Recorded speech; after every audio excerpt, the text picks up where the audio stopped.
Assata Shakur, a name whispered in hushed tones, etched in history as both a revolutionary and a fugitive. Born Joanne Chesimard, her life story reads like a Hollywood thriller, filled with political activism, harrowing escapes, and a lifelong fight for justice. But behind the headlines, beyond the FBI's most wanted list, lies a woman whose journey reflects the tumultuous struggle for Black liberation in America. This is the untold story of Assata Shakur. From her humble beginnings in Queens, New York, to her transformation into a symbol of resistance, Shakur's life embodies the spirit of a generation that dared to challenge the status quo. It's a story of resilience, of unwavering commitment to a cause, and the steep price one woman paid in the pursuit of freedom. This is not just a biography, it's a testament to the indomitable human spirit. It's a journey through the heart of the Black Power movement, a movement that shook the very foundations of America, demanding equality and justice for all. Through Shakur's eyes, we witness the fire, the passion, and the unwavering belief in a better tomorrow that fueled an entire generation.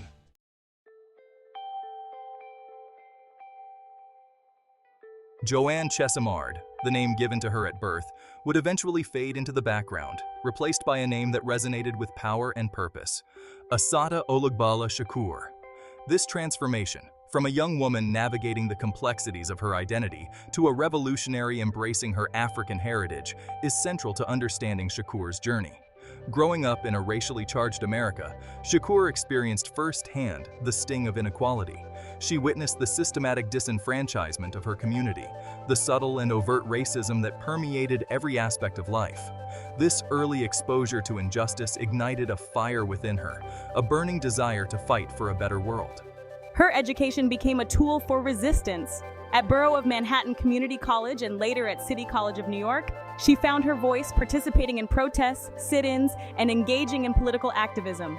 It was here that Joanne Chesimard began to shed the skin of her given name, embracing her African roots and adopting the name Assata Shakur. This transformation was more than just a name change. It was a declaration of self-determination, a rejection of the labels imposed upon her by a society that sought to confine her. It was the emergence of Assata Shakur, the revolutionary, the fighter, the woman who would dedicate her life to the pursuit of liberation.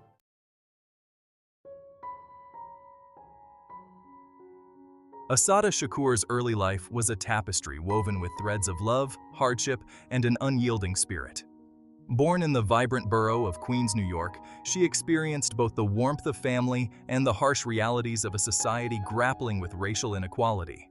Her childhood was a crucible, forging within her a resilience that would define her life's journey. Shakur's family, like many others, faced financial struggles. These difficulties, coupled with the complexities of family dynamics, led to periods of instability during her formative years. The frequent moves, the constant adjustments, instilled in her a sense of resourcefulness, an ability to adapt and navigate challenging situations. Despite the challenges, there were beacons of love and support. Her grandparents, residing in the South, provided a haven of warmth and stability. These visits became cherished respites, offering a sense of belonging and grounding amidst the turbulence of her young life. It was within the embrace of family that the seeds of empathy and compassion were sown, shaping Shakur's worldview and igniting a passion for justice.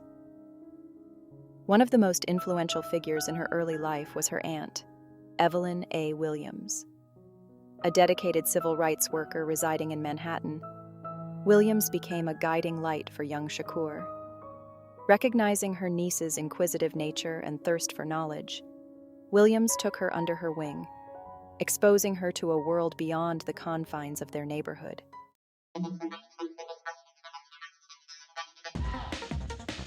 Education became a transformative force in Assata Shakur's life, opening her eyes to the injustices faced by her community and igniting a passion for social change.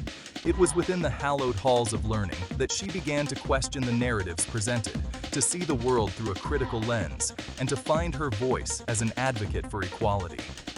Her formal education began in New York City, where she attended Parsons Junior High School. However, it was her time at Borough of Manhattan Community College and later at City College of New York that proved to be pivotal. The mid-1960s was a period of immense social and political upheaval, and college campuses across the nation became hotbeds of activism. Shakur, with her growing awareness of racial inequality and her innate sense of justice, found herself drawn to the movement. She immersed herself in political activities, attending rallies, participating in protests, and engaging in thought-provoking discussions with like-minded individuals. The more she learned about the systemic disenfranchisement faced by Black Americans, the more determined she became to challenge the status quo. Her education was no longer confined to textbooks and classrooms. It had spilled onto the streets, transforming her into a passionate advocate for social change. It was during this period that Shakur's activism extended beyond mere words. Her first arrest, a pivotal moment in her life, occurred during a protest at Borough of Manhattan Community College. Along with 100 fellow students, she participated in a demonstration against the lack of Black faculty and the absence of a Black Studies program. Their act of defiance, chaining and locking the entrance to a college building, resulted in charges of trespassing. This event, though seemingly minor in the grand scheme of things, served as a baptism by fire, solidifying Shakur's commitment to fighting for justice, even in the face of adversity.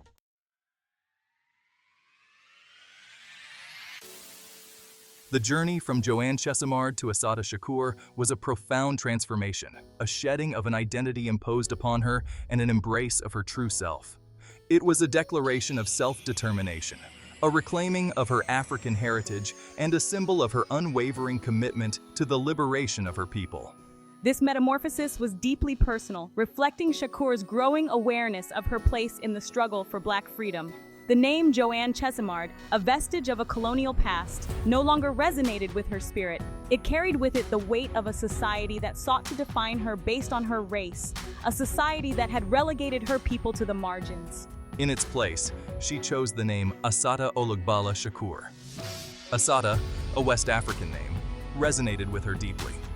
Derived from Aisha, it is said to mean she who struggles, a testament to her unwavering commitment to fighting for justice. Shakur, meaning thankful one in Arabic, reflected her profound gratitude for her ancestors and her heritage. And Olugbala, meaning savior in Yoruba, symbolized her dedication to the liberation of her people. This transformation was not merely symbolic, it was a reflection of Shakur's evolving political consciousness. She delved into Black history, immersing herself in the works of revolutionaries and scholars who challenged the dominant narratives. She embraced her African identity, recognizing the strength and resilience of her ancestors who had endured centuries of oppression.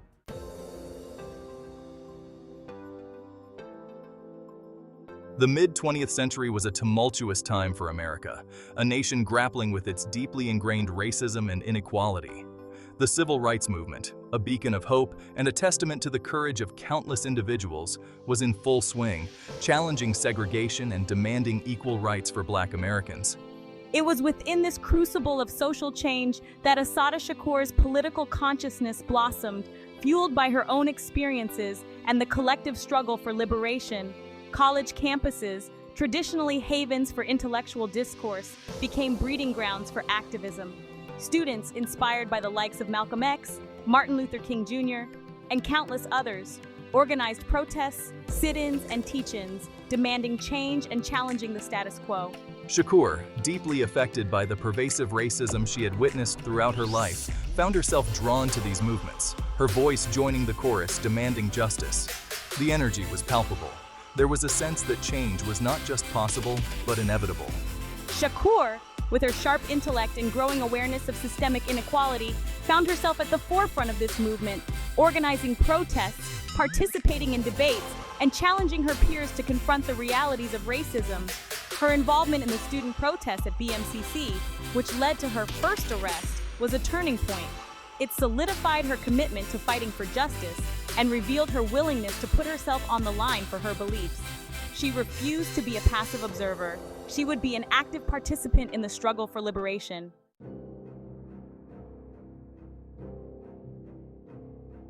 The Black Panther Party for Self-Defense, often referred to simply as the Black Panther Party, emerged as a powerful force in the fight for Black liberation. Founded on principles of self-determination, armed resistance, and community empowerment, the Panthers presented a radical challenge to the status quo. Their iconic image, black berets worn with a defiant pride, became synonymous with the struggle for black power.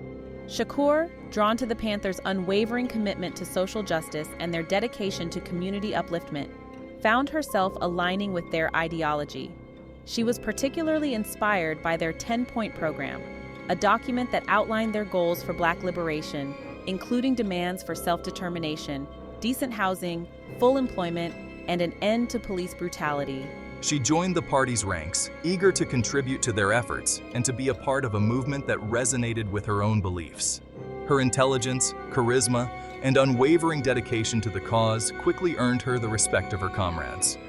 She rose through the ranks, eventually leading the Black Panther Party chapter in Harlem. Under her leadership, the Harlem chapter flourished. She coordinated the free breakfast program for children, ensuring that underprivileged youth received a nutritious meal before school. She helped establish free health clinics, providing essential medical care to underserved communities. And she tirelessly organized community outreach programs, educating residents about their rights and empowering them to challenge injustice.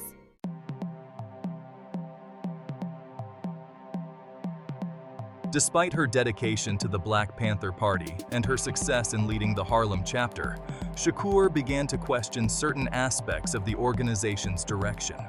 Internal conflicts, often exacerbated by government infiltration and surveillance programs like COINTELPRO, created tensions within the party.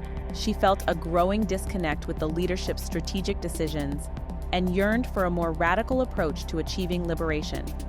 My commitment to revolutionary change, my belief in the necessity of armed struggle to dismantle systemic oppression, led me to seek out like-minded individuals who shared my vision. It was during this period of introspection and reevaluation that she crossed paths with members of the Black Liberation Army, or BLA. The BLA, a loosely organized offshoot of the Black Panther Party, advocated for armed resistance against the U.S. government, believing that true liberation could only be achieved through direct confrontation with the forces of oppression. The BLA's ideology resonated deeply with my own evolving beliefs.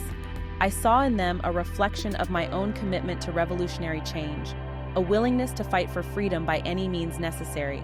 Their dedication to armed struggle, their belief in the power of direct action to dismantle oppressive systems, aligned with my own experiences and my understanding of the realities of racial injustice in America. This shift from the Black Panther Party to the Black Liberation Army marked a pivotal turning point in Shakur's life, setting in motion a chain of events that would forever alter the course of her journey. It was a decision driven by her unwavering commitment to Black liberation, a commitment that would lead her down a path fraught with danger, sacrifice, and ultimately, exile.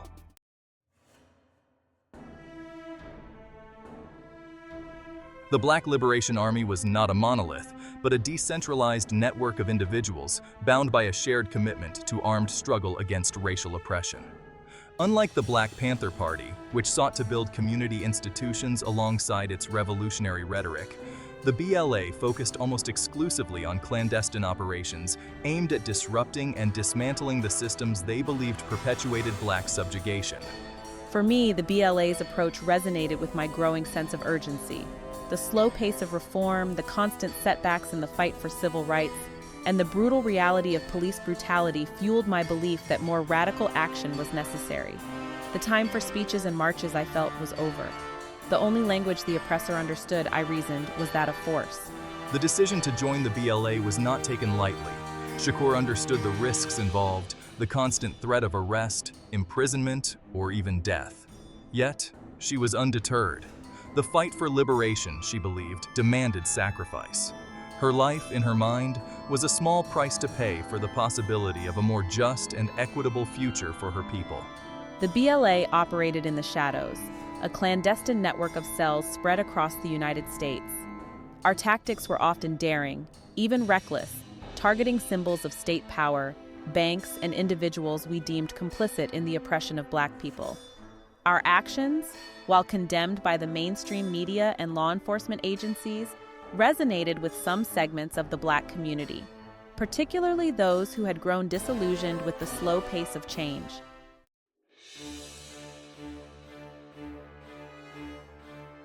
The Black Liberation Army's tactics mirrored those of other revolutionary movements around the world, engaging in what they termed urban guerrilla warfare.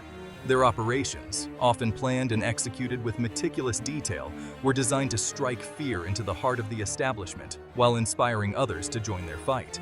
Bank robberies, often portrayed as acts of criminality by law enforcement, were viewed by the BLA as a means of expropriating funds from institutions we considered complicit in the economic exploitation of Black communities. These funds, we argued, were then redirected towards supporting our operations and providing resources to those in need. Targeted assassinations of police officers and suspected informants were among the BLA's most controversial tactics. These actions, often carried out in retaliation for instances of police brutality or perceived betrayal, were justified by the group as acts of self-defense against a system they believed waged a constant war on Black people. The BLA's operations, while often shrouded in secrecy, were part of a broader strategy to expose the vulnerabilities of the state and to demonstrate our capacity for resistance. Our actions, we hoped, would inspire a mass uprising against racial oppression, leading to the overthrow of what we considered a fundamentally racist and oppressive system. However, the BLA's decentralized structure and reliance on clandestine operations made them difficult to combat. Law enforcement agencies, often infiltrated by informants and hampered by their own biases, struggled to contain the group's activities. The BLA, despite its relatively small numbers, had become a thorn in the side of the establishment, a constant reminder of the simmering anger and frustration within Black communities across the nation.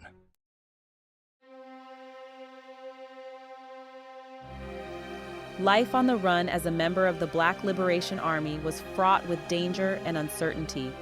The constant threat of arrest, the need for secrecy, and the knowledge that our actions could have deadly consequences weighed heavily on those who chose this path. Assata Shakur, despite the risks, embraced her role in the movement. She participated in various BLA operations, her intelligence and tactical acumen making her a valuable asset to the group. Her commitment to the cause intensified, fueled by her belief that their struggle was part of a larger global fight against colonialism and oppression. The authorities, frustrated by their inability to quash the BLA, responded with increasing force. The FBI, under the direction of J. Edgar Hoover, launched a concerted effort to neutralize the group, employing tactics that often bordered on illegal. COINTELPRO, a program initially designed to disrupt the activities of the Communist Party, was repurposed to target Black activist groups, including the BLA. The FBI infiltrated the BLA, spreading disinformation, instigating violence, and framing members for crimes they did not commit. The goal was not just to arrest individuals, but to discredit the entire movement, to paint them as criminals and terrorists in the eyes of the public. The constant pressure from law enforcement, coupled with internal conflicts and the ever-present threat of betrayal, took its toll on the BLA. By the mid-1970s, the group was weakened, its ranks depleted by arrests, deaths, and disillusionment. Yet, despite the setbacks, the spirit of resistance that fueled the BLA lived on, inspiring future generations of activists and reminding the world that the fight for Black liberation was far from over.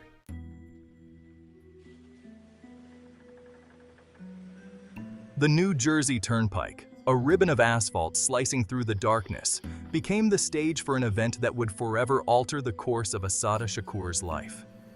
It was a night like many others, a symphony of rumbling engines and flashing headlights. But for Shakur and her companions, it marked a point of no return, a collision course with destiny. The details of that night remain shrouded in controversy, a tapestry woven from conflicting accounts, official narratives, and the enduring mysteries that often surround such pivotal events. What is known is that Shakur, along with BLA members Sundiata Acoli and Zaid Malik Shakur, were traveling north on the turnpike when they were stopped by two New Jersey state troopers, Werner Forrester and James Harper. The reason for the initial stop remains a point of contention. Some accounts suggest a broken tail light, a minor infraction that escalated with terrifying speed. Others claim that we, acting on intelligence provided by the FBI, were specifically searching for Shakur and her companions. Whatever the reason, the encounter quickly spiraled out of control. The air crackled with tension, the darkness punctuated by the blinding glare of headlights and the chilling glint of drawn weapons. In the blink of an eye, the routine traffic stop transformed into a scene of unimaginable violence.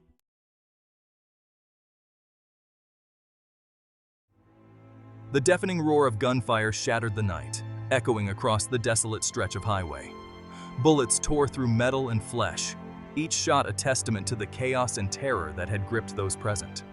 When the smoke cleared and the deafening silence descended, the asphalt was stained with blood, a grim tableau marking a night that would forever haunt those who survived it. The details of the shootout remained fiercely contested, a tangled web of conflicting accounts and accusations. What is undisputed is that State Trooper Werner Förster and Zaid Malik Shakur lay dead, their bodies riddled with bullets. State Trooper James Harper, wounded but alive, would later testify against Shakur, his account shaping the narrative that would dominate the headlines. Shakur, herself shot in the shoulder, was apprehended at the scene. The image of her lying on a stretcher, her face contorted in pain and defiance, became a symbol of the incident, a lightning rod for both outrage and admiration. She was immediately labeled a cop killer, her name splashed across newspapers nationwide, her case becoming a flashpoint in the already heated debate over race, justice, and the use of violence in the pursuit of social change. The shootout on the New Jersey Turnpike sent shockwaves across the nation. It was a stark reminder of the deep divisions within American society, the simmering racial tensions, and the growing mistrust between law enforcement and communities of color. The incident became a Rorschach test, with different factions interpreting the events through the prism of their own ideologies and prejudices.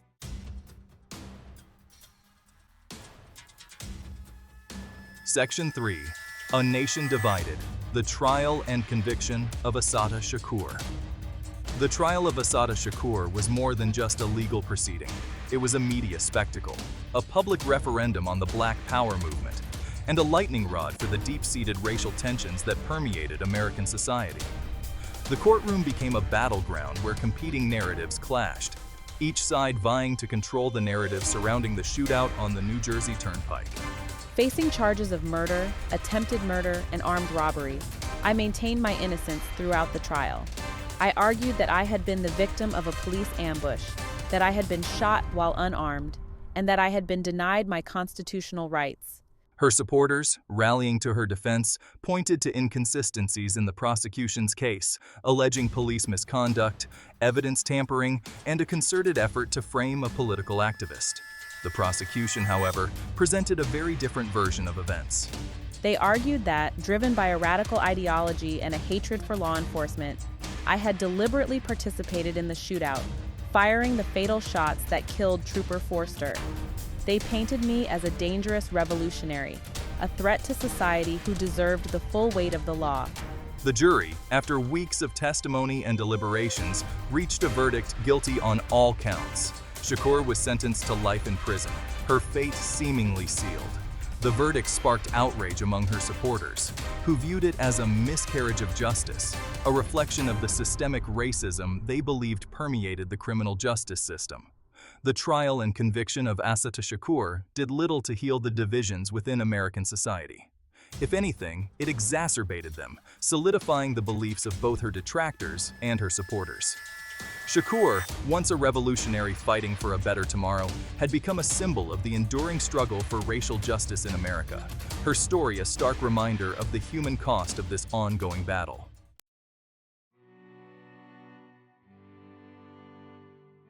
Section 1. Behind Bars. A Spirit Unbroken. The heavy steel doors clanged shut, echoing the finality of Assata Shakur's fate. Sentenced to life in prison, she was now just a number, stripped of her name, her voice, her freedom. The world outside, with its vibrant colors and cacophony of life, faded into a distant memory, replaced by the cold, sterile reality of confinement. Yet even within the unforgiving walls of prison, Shakur's spirit refused to be broken. I was transferred from one facility to another, each move a stark reminder of my status as a political prisoner, a threat to the state. Solitary confinement became my new reality, a cruel attempt to isolate me, to break my will, to silence my voice. The days bled into weeks, the weeks into months, each one an agonizing test of my resilience. But Shakur refused to surrender to despair. She drew strength from her ancestors, from the countless others who had endured the horrors of captivity. She devoured books, her mind becoming a sanctuary, a place where the bars couldn't reach. She wrote poetry, her words a weapon against despair, a testament to the indomitable human spirit. She formed bonds with other incarcerated women, finding solace in their shared experiences, their resilience in the face of adversity. We laughed together, cried together, shared stories of our lives outside, clinging to the hope of a future beyond the bars. Despite my own struggles, I became a source of strength for my fellow prisoners, my spirit and inspiration, a reminder that even in the darkest of times, hope could endure.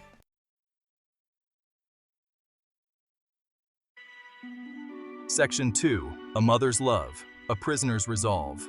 Even within the confines of prison, life, with its relentless cycle of joy and sorrow, found a way. Assata Shakur, already grappling with the weight of her sentence, faced a new challenge, a test of her strength and resilience that transcended the physical limitations of her confinement. She was pregnant, carrying a life within her womb, a beacon of hope amidst the despair. The news of her pregnancy sent ripples through the prison, a testament to the enduring power of the human spirit, a reminder that even in the most oppressive environments, life found a way to flourish. My fellow prisoners rallied around me, offering support, sharing their meager possessions, and showering me with love. The birth of her daughter Kakuya was a bittersweet moment, a joyous occasion tinged with the sorrow of their separation. Holding her newborn child in her arms, Shakur vowed to fight for her freedom, not just for herself, but for the future of her child, a future where they could be together, free from the shackles of injustice. Motherhood fueled Shakur's determination. I refused to allow my daughter to grow up within the shadow of prison walls, to be defined by the label of inmate's child. I became even more vocal in my denunciation of the conditions within the prison, demanding better treatment for myself and my fellow prisoners, particularly mothers who were separated from their children. Her case became a rallying cry for activists and human rights organizations who denounced her treatment as inhumane and called for her release. Shakur, the political prisoner, the convicted revolutionary, had become a symbol of the plight of incarcerated women. Her story a reminder of the human cost of mass incarceration.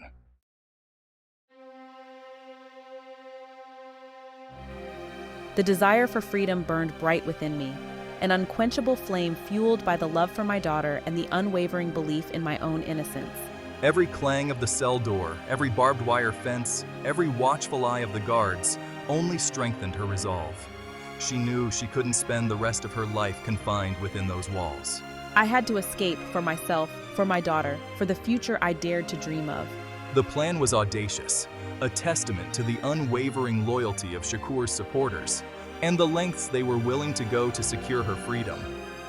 It involved a carefully orchestrated symphony of timing, courage, and unwavering belief. On a cold November night, as the wind howled outside and the prison slept under the watchful gaze of the guards, history was about to be made. A group of BLA members, their faces hidden in the shadows, infiltrated the prison. Their movements were precise, their determination fueled by years of planning and the unshakable belief in Shakur's innocence. They came not with violence in their hearts, but with the unwavering commitment to righting what they perceived as a grave injustice.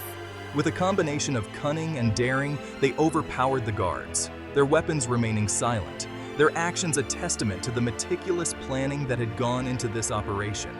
They whisked Shakur away from her cell, her heart pounding in her chest, a mix of fear and exhilaration coursing through her veins. I was free, at least for now, but I knew the fight was far from over.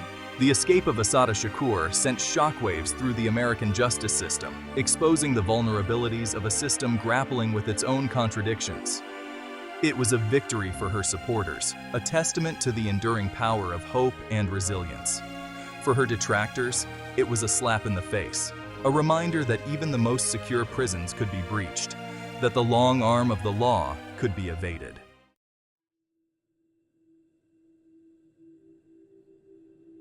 The escape from prison marked the beginning of a new chapter in my life, one defined by exile, uncertainty, and the constant threat of recapture.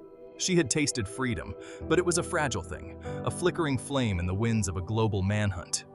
The United States government, determined to bring her to justice, spared no expense in their pursuit, her face plastered on wanted posters, her name echoing across international borders.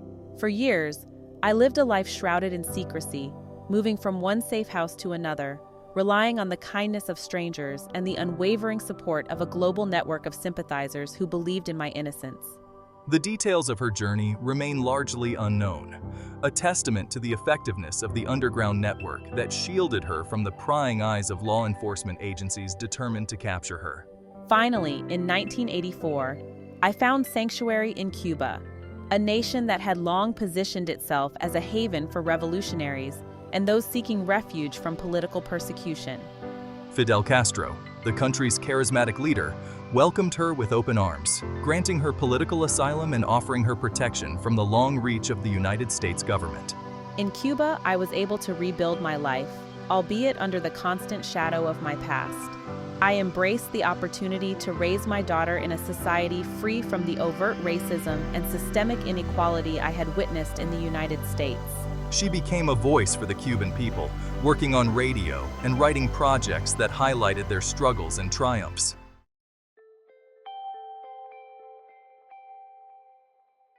Despite her physical absence from the United States, Assata Shakur's presence loomed large. Her name whispered in hushed tones, her image emblazoned on murals and protest signs. She had become an icon, a symbol of resistance against oppression, her story resonating with a new generation grappling with the enduring legacy of racism and inequality. For some, I was a dangerous fugitive, a convicted cop killer who had evaded justice. My name was invoked as a cautionary tale, a reminder of the chaos and violence associated with radical political movements. Her image was used to justify the expansion of law enforcement powers, the erosion of civil liberties, and the demonization of dissent. For others, particularly within marginalized communities, I was a hero, a freedom fighter who had dared to challenge the status quo. My story resonated with those who felt marginalized, disenfranchised, and brutalized by a system they believed was rigged against them. She represented hope, a beacon of defiance in the face of overwhelming odds. Her writings, smuggled out of Cuba and disseminated through underground networks, became required reading for a new generation of activists. Her words, filled with passion, anger, and an unwavering belief in the power of the people to overcome oppression, ignited a fire in the hearts of those yearning for change.